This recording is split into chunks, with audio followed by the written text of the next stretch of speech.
So, joining us now is a comedian from The Rock, our favorite place I've never been to. His name is, it's on my bucket list. It's at the top of my bucket list. I have never met a person from Newfoundland I didn't love. Well, this gentleman's name is Jason Card, and you have just landed the most amazing gig on CBC's Marketplace. So welcome, Jason. Thanks so much. Yeah, it's going to be huge. I'm a part of the premiere episode that's going to air on October 17th. It's called Canada's Dumbest Charge, and I'm up against 4 other Canadians. We're trying to establish what we think is Canada's dumbest charge. I'm pretty sure I'm going to win. So Canada's dumbest charge, meaning? Well, it's something that we consumers pay for that we shouldn't be paying for. So it's egregious charges that we don't believe are fair, and we're arguing our best cases to get rid of them. So are these, you're arguing your best case, so how many of people are involved? 4? So there's 5. There are 5 of you? Yeah. And will all of them be aired? Yes, actually what's going to happen, they're doing it's a 1-hour special. Okay. And so we're going to get about 5 to 6 minutes to make our case in the program. And then tonight, actually, it all comes to a head. Mm-hmm. They're doing a live show tonight on Front Street at CBC headquarters. We're all going to make our cases to a live audience as well. So what you're going to get with the show is we're going to get a montage of 5 different cities, 5 different Canadians making 5 different cases. And then we get to go in front of judges, the Marketplace hosts, and the live audience and make our final case. And do people get to vote on this? They do. There's a 48-hour voting session afterwards, and that'll be online. So you'll see the episode, I believe it's on a Friday. Saturday and Sunday there'll be online voting. Monday, CBC is making their best case, whichever case that won, to the federal government, actually. So. Wow! This is a show people can relate to. Okay? I'm on board with this. Yeah. So how did you get chosen? Well, Marketplace, it was actually really cool how it happened because it wasn't intentional. Marketplace put out tweets and put out a website saying, what do you think is Canada's dumbest charge? With no indication that you would be brought in to make your case. So I had a couple of angry tweets and I left a message and that sort of stuff just because I was really mad about my dumbest charge. And for me, the case that I'm arguing is I'm arguing against being billed to receive paper invoices or paper bank statements. Oh, yeah. Okay, I vote. So there you go. I can count on your vote when it happens. But so I wrote in saying that I thought that was the dumbest charge. And 2 or 3 weeks later, a CBC producer gets in touch with me and wants to talk to me about my convictions and how I feel about it and all that sort of stuff.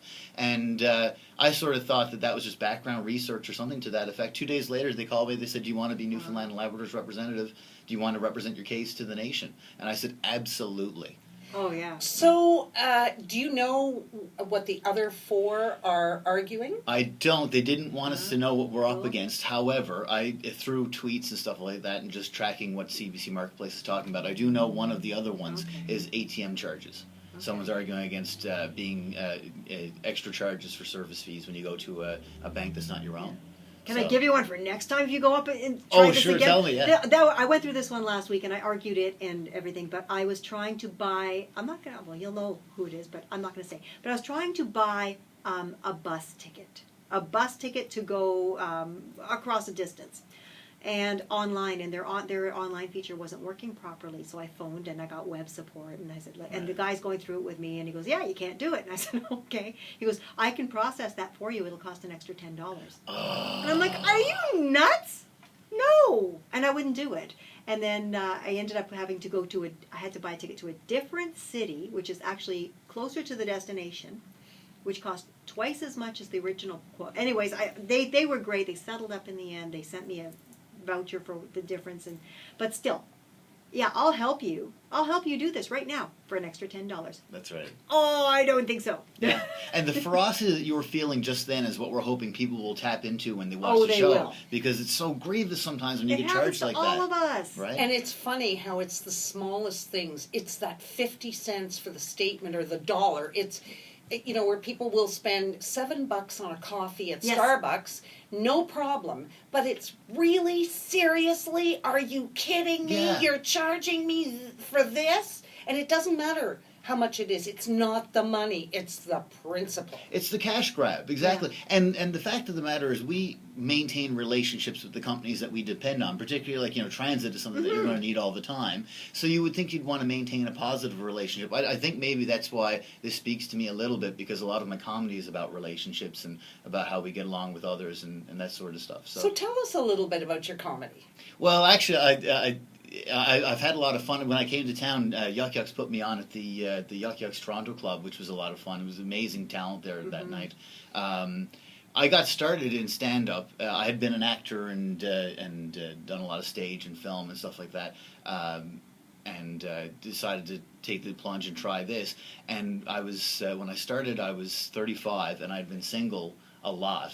And angry about being single because I'm university educated and reasonable human being and stuff like that. So your best comedy comes from what you're angry about. So I was being angry about the dating scene and about being single and how hard it is to meet someone. And I was a comic for about 3 weeks, and I met my girlfriend. And she threw a wrench in the whole thing, because your comedy is best based when it's honest.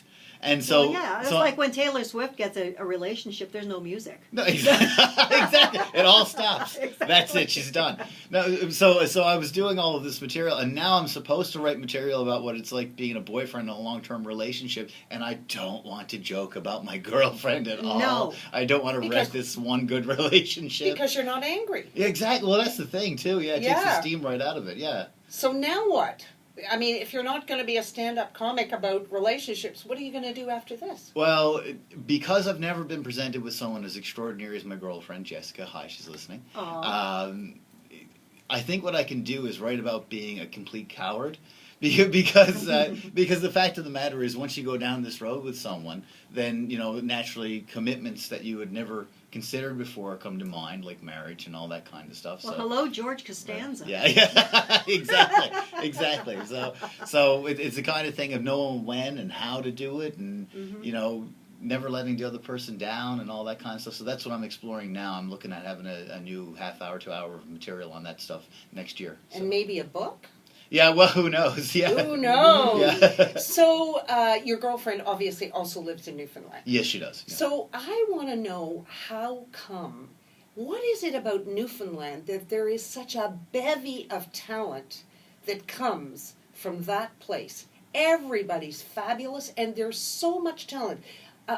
For example, all the Marys. Mary O'Hara, Mary Walsh. Walsh. There's a whole bevy of Marys that are just super, super talented. Yeah. And Alan Doyle, Mary Sexton. It just goes on and on and on. I mean, all the talent that comes. What is it? I think... you ever notice that folks from who lived through the Great Depression were really... competitive, because they had to, whatever they wanted, they had to really fight for, that sort of thing.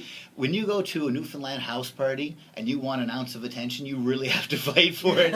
So you have to be really interesting, you have to say something funny, you have to be on the go, and I think that's what causes it, because we're all sort of like it, and it's indoctrinated into our culture that if you're going to say something, say it in an interesting way and be funny and memorable and that sort of stuff. Well, I find that people from the East Coast, everyone says, why are they all so musical? I've been to the parties there. Yeah. Every party's like a concert. For real, yeah. And you basically, from the time you're a little tiny wee person, you step up, you sing, you play an instrument, you dance, you do something. Exactly right. Yeah, actually, that worked its way into my CBC segment, because did it? I organized a protest on George Street against the bills that were coming in, and it turned into a musical dance and chant. You'll see it. I mean, it's just natural. I'm going to watch this. It's going to be so good. And also, people from the East Coast and Newfoundland, you all love people. You love strangers. True. You love all kinds of people. You just like people. Yeah, and I think that it's played really well in the tourism, because it's been a central part of who we are as Newfoundlanders and Labradorians, that we're fascinated with folks from away.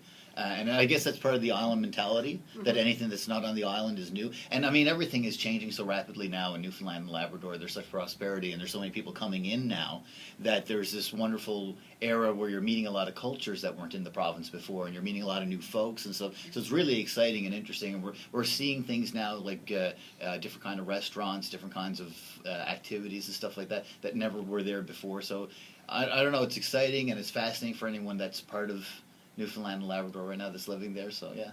So is there quite a comedy culture there in terms of you're doing stand-up comedy, you're also doing acting? Are there a lot of movies shot there? Yeah. The film industry had a massive boost when Republic of Doyle started being filmed there on a regular basis, because what it meant, Newfoundland and Labrador is actually famous for having great film technical crew. But because there wasn't as much activity, say in the 90s, as there was, afterwards, they often spent a lot of time in Halifax, Toronto, Vancouver, that sort of stuff. In fact, in Halifax, there were so many of them, they were referred to as the Newfia. Yeah. So, That's cute. But with so much activity now going on with Republic of Doyle, and there have been some film shoots. The Grand Seduction was shot there. That was my favorite movie of the past year, I swear. Oh, for sure. That is one of the most charming, funny, lovely movies I've seen. Yeah, and hats off to Barbara Dorn, who's the producer, and her crowd for bringing it in. It was a massive success with Problems. But we're seeing so much activity now, they don't have to go away. So you're seeing our film crews and stuff like that hanging out, and they're doing amazing work. And, the Republic of Doyle is not necessarily over with, because Alan has tipped his hat that he's going to look for a film. So, I mean, a lot of stuff going on. Well, thank you so much for joining us again. Where can people catch this? This is tonight. Canada's Dumbest Charge. Tonight we're doing a tape to live segment where we're all going to make our final cases, Right. and then October 17th you can watch the show at 8 p.m. 8 p.m. on CBC. Well, thank you so much for joining us. And vote for Jason. And vote for me, and please. Vote for Jason. And Jason, you have to keep us up to date on what you're doing. We're going to keep our eye on you. Yeah. Because, Brilliant, yeah. When you're back in Toronto next, we'll have to,